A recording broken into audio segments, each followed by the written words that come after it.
Shabbat Shalom. Então,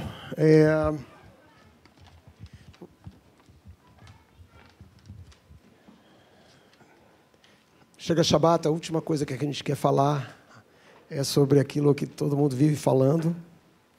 E a Parashá se chama Ki Tetzeh LaMilchama, quando você sair à guerra.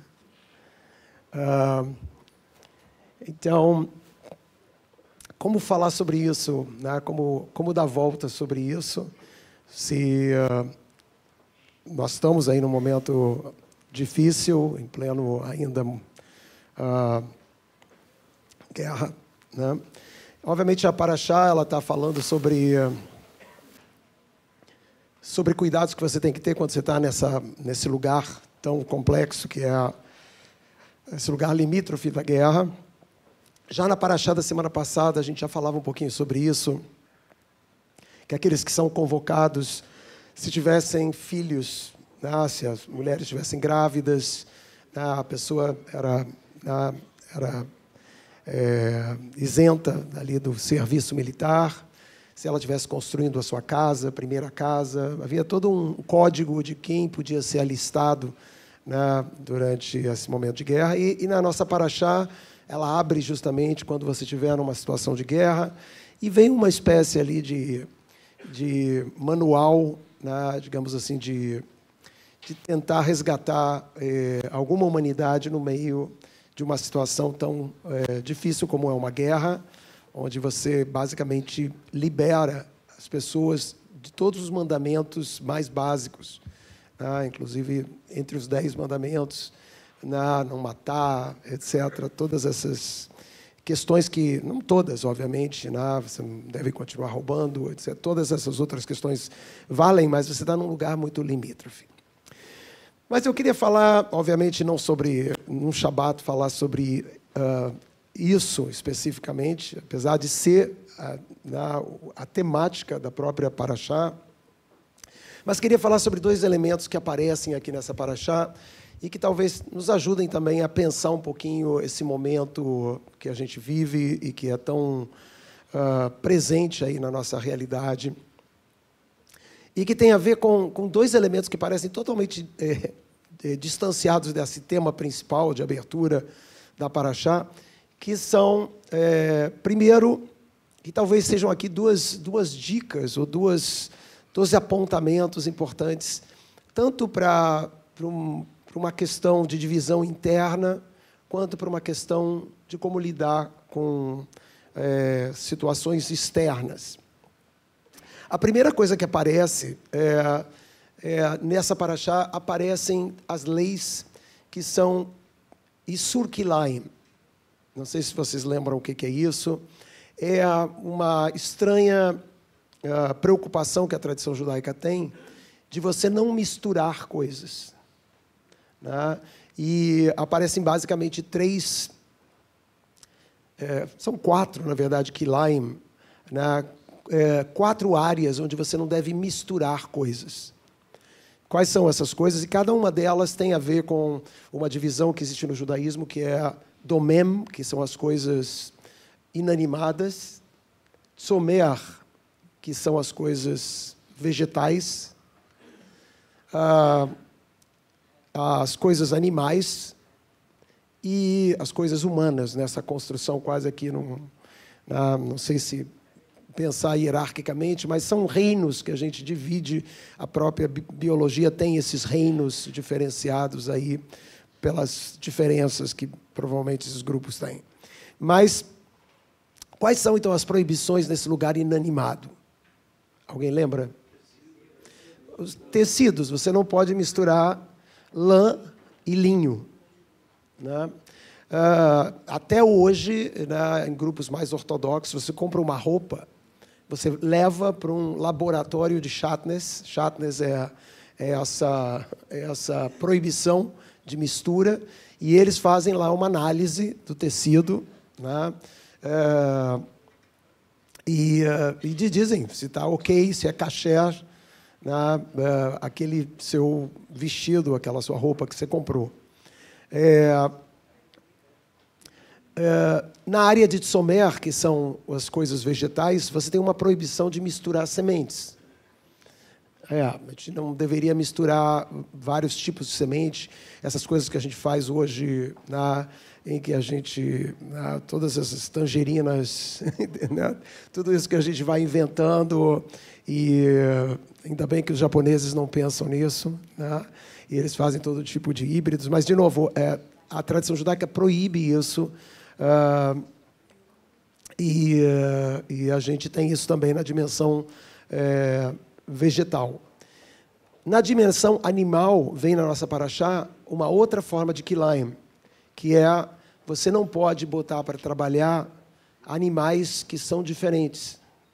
Então, colocar um boi junto com um burrico para puxar alguma coisa, para arar, é proibido, né? Você não pode misturar espécies. Põe 2 bois, ou então põe dois burricos lá para puxar, mas você não pode misturar. E, na dimensão humana, qual é a área? O que a gente não pode misturar? Leite e carne. Leite e carne é uma coisa que é uma mitzvah muito estranha, porque todas as outras mitzvot relativas à comida na tradição judaica, kashrut, então o porco não é kasher, né? Animais que não têm as prescrições para ser kasher não são kasher, ou é ou não é. Não existe nenhuma outra coisa que é proibido misturar. Então, a própria lei de halavi e bassari, da mistura de leite de carne, né, cai nessa categoria de kilayim. E os rabinos tentaram, muitas vezes, entender, né, apesar de que as mitzvot não necessariamente são compreensíveis, a gente sabe que existem algumas que estão fora ali digamos, da possibilidade racional do ser humano, mas eles tentaram, e Rambam, lá atrás, Maimônides, que era um racionalista, uma pessoa que queria trazer uma dimensão de racionalidade à tradição judaica, ele tentou encontrar uma relação que tinha a ver com a questão da crueldade. A gente sempre menciona isso, que uma das razões, talvez, da gente não misturar o leite e a carne, vem de um versículo que diz que você não deve cozinhar a carne de um filhote no leite da mãe. Então, Rambam, lá atrás, há 1000 anos atrás, ele diz, isso é uma forma de, já que a maioria é carnívora, e que vai fazer isso de abater animais, que a gente tenha uma preocupação e não misture o leite materno, que é a coisa mais sagrada que existe, que quer dizer vida, com aquele momento de você estar cozinhando uma carne que foi abatida. Então, que seria uma forma de respeito e não crueldade. O que também bate com a história do boi e do burrico. Por que você não mistura esses animais? Porque um boi tem uma força e o burrico tem outra força. Então, assim, você vai ou botar o boi para fazer mais força do que o burrico, ou, por alguma razão, lá ele vai imprimir um ritmo que o burrico não pode. Tem confusão ali. Ou um é mais rápido, aí que o burrico também é mais rápido, começa a correr, e o outro tem que puxar mais, e é confuso. Então, eles tentam explicar dessa maneira, mas existe uma outra explicação que eu acho que é bem interessante e que, para nós, tem um uso para a gente pensar sobre esse momento, e principalmente sobre o problema que a gente tem hoje de tolerância. Isso vai além da guerra, ou desse momento de conflito, vai para essas questões todas que a gente tem nas mídias sociais, na capacidade que as pessoas têm de trazer ódio, né, de apresentar o ódio com uma velocidade. É como se a gente estivesse no trânsito o tempo todo. Aliás, é interessante pensar as redes sociais como um trânsito. Então, se alguém me dá uma fechada, eu abro a janela. Já tive uma situação como rabino horrível, em que eu estava em Laranjeiras, e eu não sei quem fechou, vou deixar nesse lugar aqui da dúvida, da culpa. Eu e um carro, outro, tivemos uma situação, e nós paramos no sinal, e os dois abrimos a janela, e quando a gente se olhou, éramos 2 pessoas conhecidas. E a gente mordeu a língua, né, cada um, né, e voltamos para um lugar.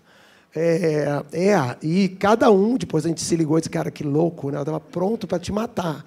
Né? Mas as nossas caras já tinham entregue onde cada um de nós estávamos, não tinha volta. Né? Mas, se você parar para pensar, é um pouco assim quando a gente está nas redes sociais. É como se a gente levasse uma fechada de alguém. Você fala uma coisa que a pessoa não bate, não acredita, etc. É como se ela tivesse levado, né, uma fechada e ela abre essa janela, literalmente lá no Windows, né, e ela está pronta para fazer isso com você. E a não ser que você consiga trazer essa dimensão assim, de desarmar, e tem uma pessoa do outro lado, não um inimigo, não uma pessoa horrorosa. Né, se a gente consegue conter esse ódio louco, que sobe a cabeça da gente, né, vem de um lugar irracional, a gente se dá conta de que muitas vezes a gente está se metendo em confusão de maneira errada ou desnecessária. Mas vejam o que a tradição diz de uma outra forma de entender Keyline. Talvez ajude isso contar uma rápida história. É uma história de um sujeito que, lá na Polônia, naquelas épocas, onde tinha senhores feudais, literalmente um duque ali, né, que tomava conta da região, um judeu que tinha ali um barzinho, né, e ele começou a ficar endividado, ele era muito bondoso, ele deixava as pessoas levarem fiado, etc. Ele foi se enrascando ali no sentido econômico. E chegou uma hora ele não tinha como pagar o aluguel dele, e ele foi procurar um rabino, que tem até o nome aqui, Naftali Shifitz, que era um rabino que disse para ele, cara, não some, desaparece evita esse cara, não procura ele, não vai dizer que você não tem dinheiro, tenta fugir dele. E ele diz, mas como é que eu vou fazer isso? Né? Como é que eu faço isso constante? Nada, em algum momento. E eles não vai encontrar ele, não vai encontrar ele. E ele ficou assim, em dúvida o que fazer, ele procurou um outro rabino, que aqui era Menachem Mendel de Rimnov, de uma outra cidade. E esse Menachem Mendel falou para ele, vem cá, mas o que acontece se você chegar para ele e disser que não tem dinheiro? Ele vai pegar uma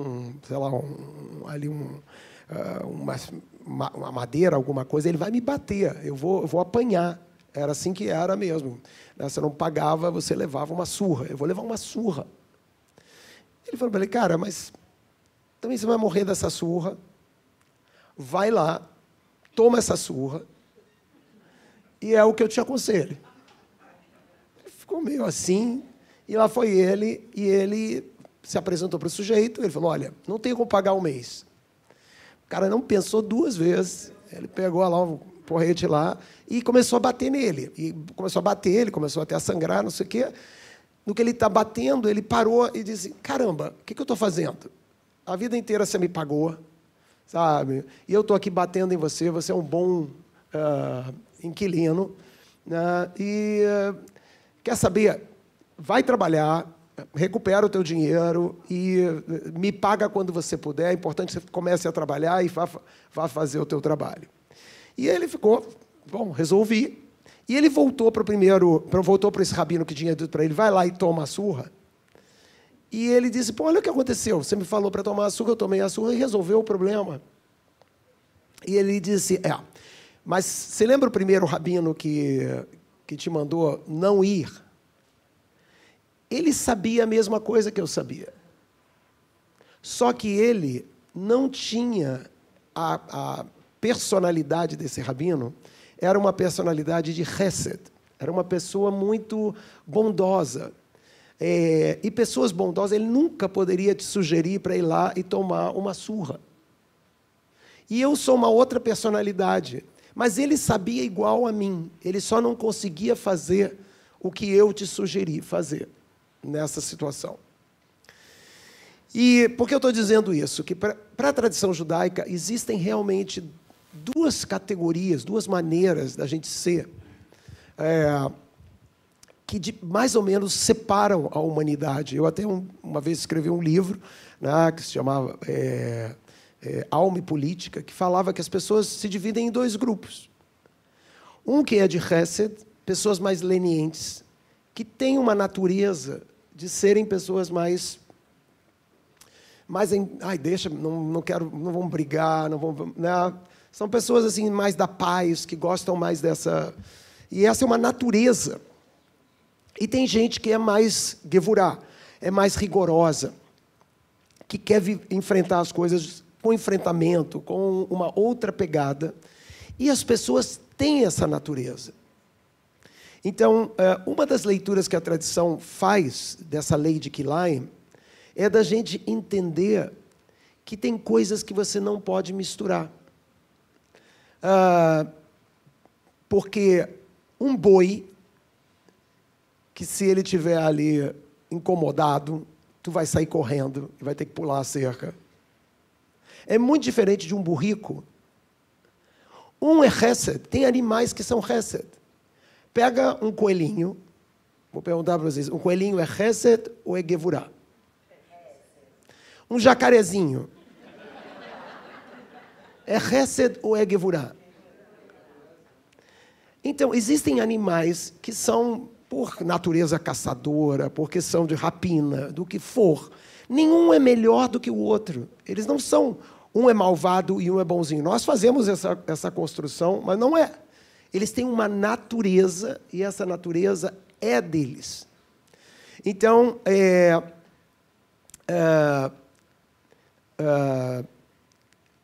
e reparem o seguinte, a gente até uma vez já falou sobre isso, as sefirot, elas têm cores. E a cor de Hesed é branco. A cor de Gevurah é vermelho. Então, quando você mistura o leite e a carne, você está misturando Hesed com Gevurah. Você está misturando duas coisas, né, que têm naturezas diferentes. Até com a questão do shatnez, que cor é a lã? Branca. Que cor é o linho? Não, é vermelho. O linho, ali na natureza, ele é vermelhado, né, nesse sentido. A mesma, talvez, relação. E o que isso quer dizer? Isso quer dizer que, realmente, você tentar misturar coisas que têm natureza diferente, a tendência é alguém achar que a sua natureza está sendo abandonada. E que você tem que ter um respeito a essa forma, essa pegada que as pessoas têm, porque você não vai conseguir ser tolerante se você não tiver um entendimento que as pessoas têm uma natureza diferente.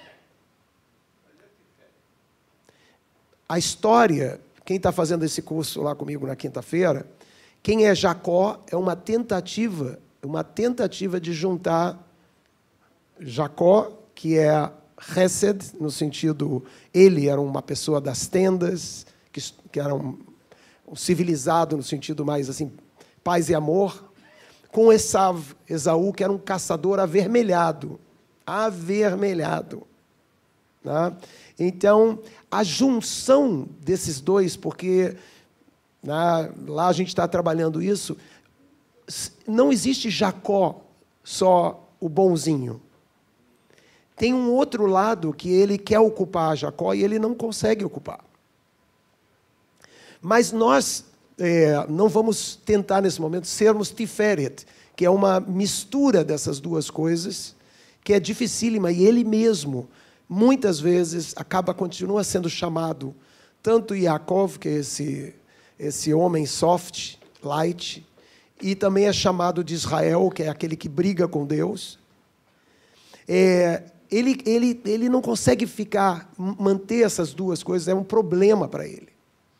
Então, o que eu acho que a gente pode tirar dessa preocupação que a tradição judaica tem, da gente entender que tem coisas que chamam tarovet, que não se misturam. Tem coisas que não misturam, até na natureza. Tem óleo com água. Outras coisas misturam, outras coisas têm, mas tem coisas que têm uma natureza que é específica.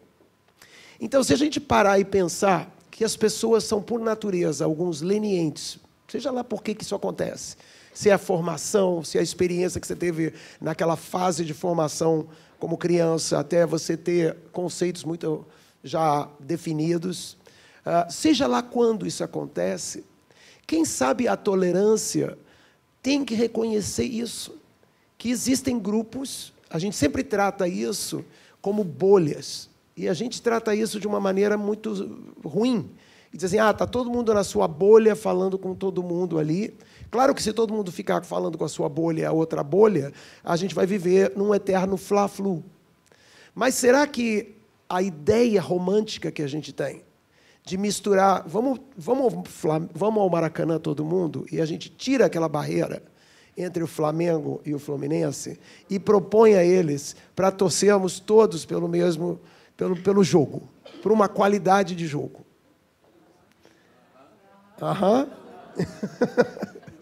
Né? Então, existe alguma... Isso não quer dizer que você não tenha a aprender. Porque qual é o problema das bolhas? É que as bolhas, elas ficam ali com pessoas que têm a mesma natureza, todo mundo fica muito feliz de ouvir a opinião de alguém que fala naquela bolha, porque você tem uma tendência a enxergar dessa maneira, e o pessoal na outra tem também. Mas talvez a tolerância não seja a tentativa de converter o outro, nem a tentativa de misturar as duas coisas, porque são essências. E alguém que deixar de ser gevurá vai se sentir traído na sua natureza. E alguém que é mais chesed também vai se sentir traído na sua natureza. Então, essa conversa ela não acontece numa mistura ou numa expectativa de mistura. Ela acontece quando aqueles que são de gevurá constroem alguma ponte de chesed para falar com quem é de chesed. E quem é de chesed constrói uma ponte de gevurá para falar com quem é de gevurá. Sempre lembrando que a gente sempre tem a aprender. Não é porque você tem uma tendência, ou talvez principalmente porque você tem uma tendência, você tem que estar interessado em querer aprender. Aprender de todos, até do seu inimigo. Aprender de qualquer pessoa. Mas aqui a Torá está nos dizendo uma coisa muito interessante internamente. Talvez não fiquem nesse lugar de desrespeitar naturezas. Eu sei que isso tudo muito limítrofe o que eu estou falando. Mas existe alguma coisa aqui que a Torá está querendo nos dizer, que tem coisas que não misturam. E que você conversa, as coisas que não misturam, conversam de uma maneira diferente dessas homogeneidades românticas que a gente gostaria de aplicar sobre tudo. Essa é a primeira coisa que a nossa paraxá fala sobre guerra. A segunda coisa que ela fala sobre guerra é que aparece aqui uma coisa assim muito chocante, que é, no final da paraxá, aparece a menção da história de Amaleque. O que diz a Torá? Diz, não se esqueçam, apaguem da memória, Timche Zecher Amaleque, tirem Amaleque da sua memória e não se esqueçam, Zahor et Amaleque. É um inimigo constante que a Torá propõe. A mesma Torá que na mesma época, porque quem eram os amalequitas? Amalequitas eram um povo que quando eles passaram pelo deserto, atacou eles. Eles pediram para passar, que eles não iam fazer nada, mas os amalequitas não quiseram saber, eles atacaram. Então a Torá diz, nunca esqueça dos amalequitas. Tá? E apaga eles, no sentido mais literal, ali no sentido assim, é uma inimizade para você não esquecer. Ao mesmo tempo, a própria Torá diz, não trata mal os egípcios. Os egípcios, onde eles ficaram 300 e tantos anos escravizados, onde eles tiveram ali aquele perrengue com o faraó, por um tempo enorme, aquelas 10 pragas, imagina o que foram aquelas 10 pragas, aquela torcida de um lado versus ao outro, um derrotado, tudo isso é conflito. Um mega conflito, e a Torá diz, não trata mal os egípcios, você foi estrangeiro na terra do Egito, teve momentos legais na terra do Egito, você funcionou uma época que era tudo bacana na terra do Egito. Então, não, os egípcios não são seu inimigo eterno. Os amalequitas? Não, os amalequitas não. Qual é a diferença? A diferença é que os egípcios, toda a história do Egito, ela é uma história de conflito que tinha uma racionalidade.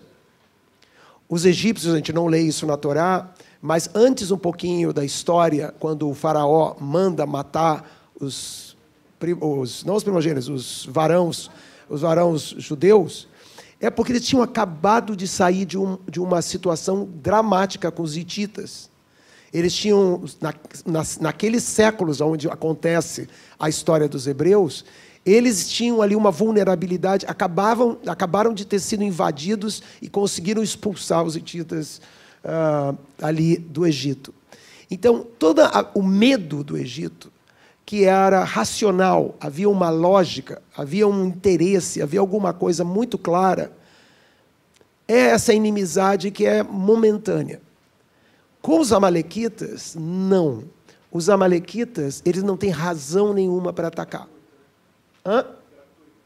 Essa gratuidade do ódio, o ódio que não está baseado num desejo de alguma coisa clara, em que você não tem um objeto verdadeiro para você querer e disputar.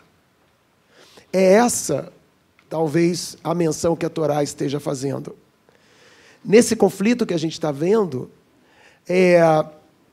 a possibilidade da gente encontrar alguma forma de modos de convivência e da gente sair desse lugar horrível que é beligerante, que é belicoso, que é de guerra, não pode contemplar from the river to the sea.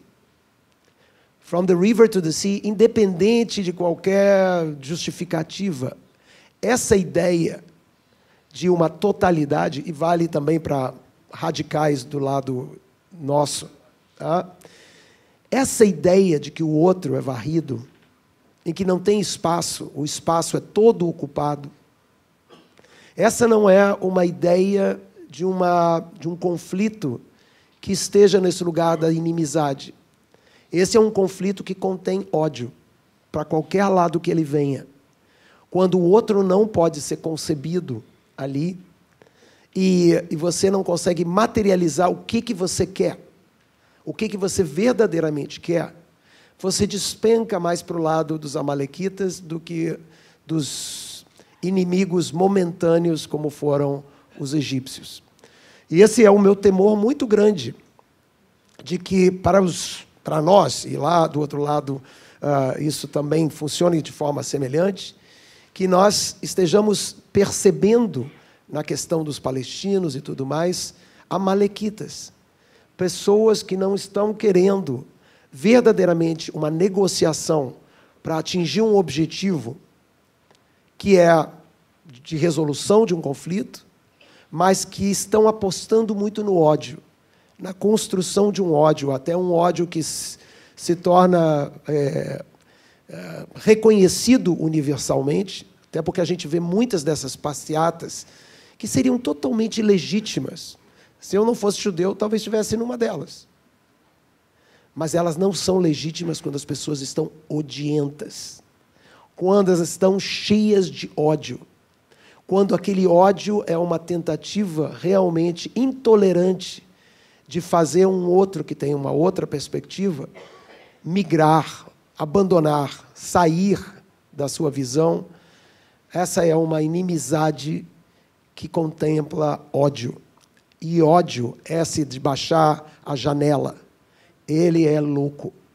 Ele é louco porque eu quero mal numa situação instantânea a uma pessoa que eu não sei nem quem é.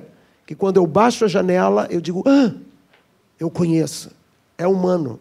É alguém. Que é diferente de mim, porque me fechou.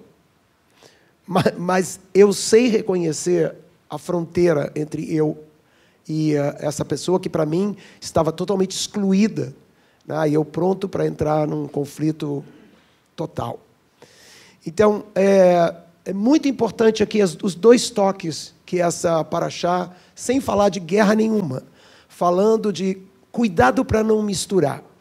Saibam respeitar a natureza das pessoas.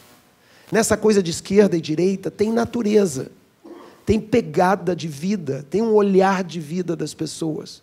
Não tenta anular a percepção.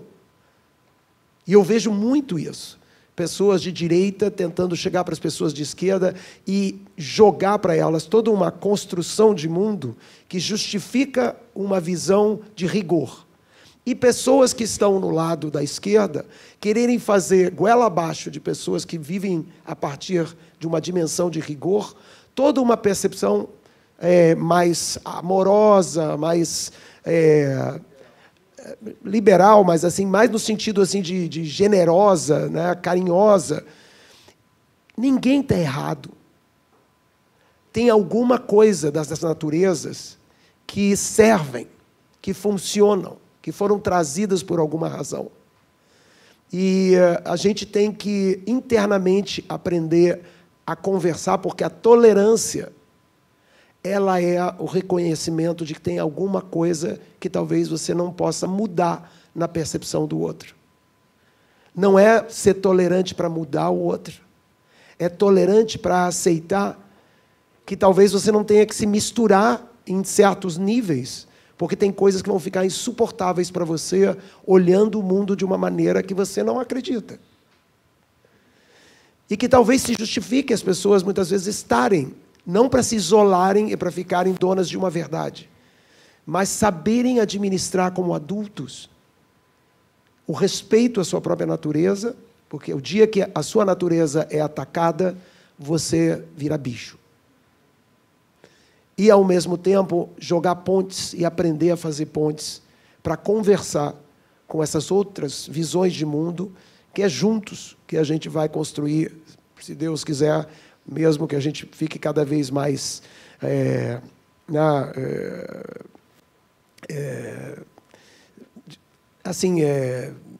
com uma sensação negativa de que isso não vai acontecer, por mais que a gente fique com essa sensação. Eu acho que tem aqui um exercício de tolerância que não é tão simples como a gente imagina. Não é uma mistura, não é todo mundo feliz dançando na rua. É uma coisa de respeito a naturezas. Como é que os profetas imaginavam que o leão ia deitar e dormir junto com o cabritinho, ali? Como é que eles iam conviver? Se um tem uma natureza e o outro tem outra natureza, como é essa convivência? Que imagem é essa? Quem é que vai ter que abrir? O leão vai ter que ficar bonzinho? O leão vai virar uma lebre? Ou é o cabrito, ou ali é o veado, né, que é apresentado ali como animal? É ele que vai virar um leão. Como é que eles viraram buddies? Como é que eles viraram amiguinhos? Como é que eles abriram mão de uma natureza? E a gente romanticamente pode dizer, não, acabou tudo, acabaram as naturezas. Será que é esse o futuro do fim das naturezas? Ou será que tem um caminho muito mais complexo, que é um caminho de entender que existem naturezas, conviver com essas naturezas, criar pontes com essas naturezas e distinguir muito bem os inimigos que são momentâneos e que daqui a um pouco, talvez se abra a janela no Oriente Médio e, em vez de xingar e querer matar o outro, você encontre uma possibilidade de ver um igual, um irmão ali do outro lado. Mas, para isso, não pode ser odioso. Se for odioso, nenhum lado, se for odioso, todo mundo é Amaleque. E Amaleque a gente não esquece. Amaleque a gente lembra e a gente quer limpar da frente da gente. Duas coisas que essa fala sobre guerra, que não tem nada a ver com guerra, está nos trazendo, que talvez tenham um ensinamento importante para a gente em momentos tão difíceis e confusos para todos nós. Shabbat Shalom.